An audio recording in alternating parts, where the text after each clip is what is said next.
Bonjour, hi, Canada. Hugh Hewitt inside the Beltway on this Wednesday morning. So great to have you with me. Of course, it's Kamala Harris. Tough, smart, left. Just remember that. Tough, smart, left. I have said for 3 years she'd be on the ticket. Literally 3 years. I can't wait to talk to Chuck Todd tomorrow because Chuck's the guy's been joking with me. For 3 years, I had Kamala Harris on the brain. Well, you come out of California, and I watched her run for Attorney General twice. Narrow win the first time, blow out the second. She blew away Loretta Sanchez, who's not an insignificant candidate in the march to the Senate. She is tough, smart, and left wing. And so you just remember the Democrats did what you should do with a vice presidential nominee, which is not hurt yourself and reassure your base. Kamala Harris is to Democrats as Mike Pence was to Republicans. Smart, tough, and right. Here, Kamala Harris is smart, tough, and left. President Trump was on Sean Hannity last night, at the White House yesterday, and discussed Harris, cut number 13. Well, she lied. I mean, she said things that were untrue. She is a person that's told many stories that weren't true. She's very big into raising taxes. She wants to slash funds for our military at a level that nobody can even believe. She is against fracking. She's against petroleum products. I mean, how do you do that and go into Pennsylvania or Ohio or Oklahoma or the great state of Texas? She's against fracking. Fracking's a big deal. She's in favor of socialized medicine, where you're going to lose your doctors, you're going to lose your plans. She wants to take your health care plans away from 180 million Americans. 180 million Americans that are very happy with their health insurance, and she wants to take that away. So she was my number one pick. I mean, she was, as they would say, because hopefully you'll start college football, she was my number one draft pick. And we'll see how she works out. She did very, very poorly in the primaries, as you know. She was expected to do well, and she ended up at right around 2% and spent a lot of money. She had a lot of things happening, and so I was a little surprised that he picked her. I've been watching her for a long time, and I was a little surprised. She was extraordinarily nasty to Kavanaugh, Judge Kavanaugh then, now Justice Kavanaugh. She was nasty to a level that was just a horrible thing, the way she treated now Justice Kavanaugh. And I won't forget that soon. So she did very poorly in the primaries, and now she's chosen. So let's see how that all works out. That's all you need to, I mean, that was it. She's very left-wing. She's tough. She's smart. She is anti-energy, anti-fracking. That's the end of Kamala Harris. I mean, she did for Joe Biden what Mike Pence did for Donald Trump, reassured their most adamant part of the base. If you missed yesterday, the president joined me for a half an hour. Just the highlight reel, please. First, I when the interview started a little bit light, warm up the guests. Cut number one, we're talking Super Bowl Belichick Brady. Wow, that's a tough one. It's always tougher, when you have friends. It's always tougher. Look, I would say this. It'll be very interesting. It's going to be very interesting to watch, but I won't watch if people don't stand for the national anthem. If they kneel, I don't watch, including the Super Bowl.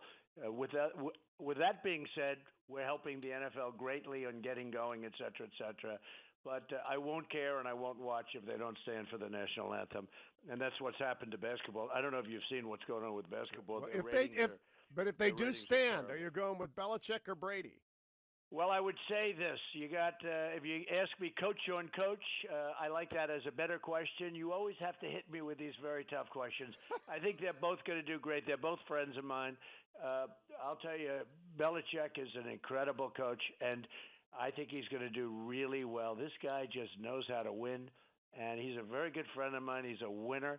If I ever had a military battle, I'd call up Belichick and say, what do you think? What do you think? Give me a couple of ideas. I'll tell you, he's so great with the Browns.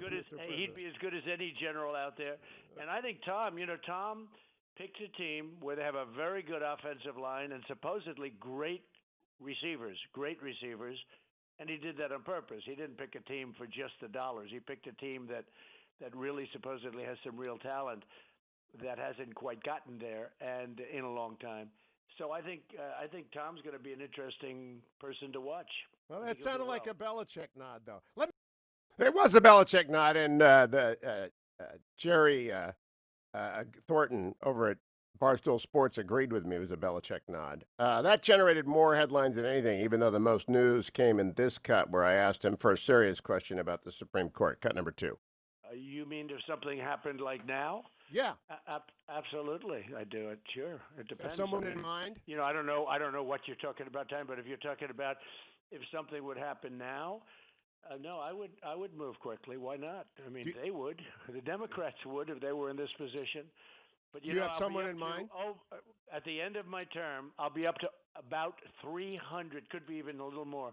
300 federal judges, including Court of Appeals, appellate divisions, will be at 300. Think of that. 300 judges, probably a little bit more, and 2 Supreme Court judges. Think of that. It's not happened. No, you It's not followed happened. through. The 53 appeals court judges are all solid, and I hope And you they're keep solid, making them. and the appeals court judges are, I'm getting rave reviews, and even some of the those on the left are saying, well, we don't agree with them, but they are very powerful picks.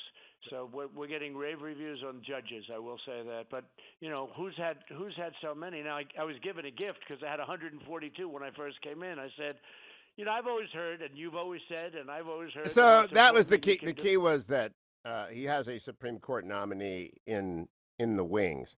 I got to asking him about whether or not China presents such a threat that we have to look to nuclear weapons other places. Cut number 3. I will tell you, it causes problems, and it's a big point of discussion for us over the next 2 months. I will tell you that it's going to be a very big point of discussion.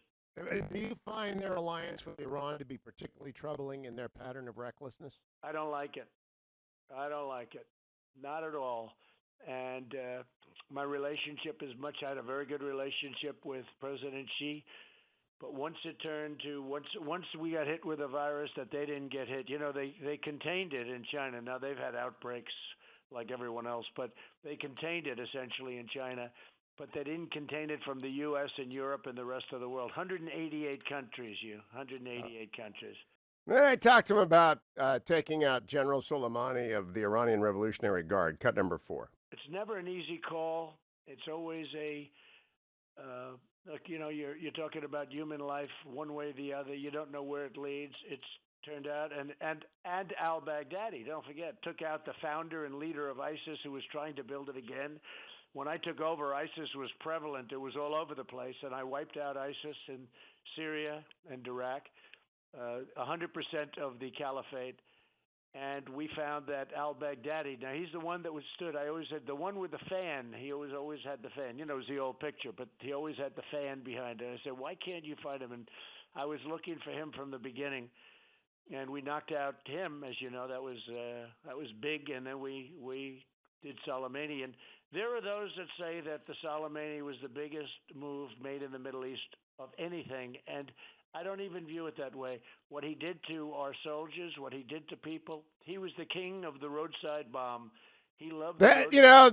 Trump needs to emphasize this more. The president did take out the single most important figure among the bad guys in the Middle East. Al-Baghdadi was 2, Soleimani was 1. Very quickly, we got back to football and basketball. Cut number 6. I think you should play football. These are young, strong athletes. As you know, this disease has very little impact on young people, the immune system, and plus they're in great health. They're in very good health, and I think you should play football. They want to play football. I spoke about it a little bit yesterday, but they want to play football, and they should play football. And he's right. The Big Ten canceled yesterday. All those kids should be immediately free agents for the NFL. Immediately. Because they're going to depreciate, their athletic ability is going to depreciate for a full year sitting on the shelf. The NFL ought to be allowed to go in and sign those kids who are being barred from playing football or let them transfer to a school that's going to play. I'll be right back. Some more of the greatest hits of Donald Trump on the Hugh Hewitt Show yesterday, and then we got lots of guests today on the Hugh Hewitt Show.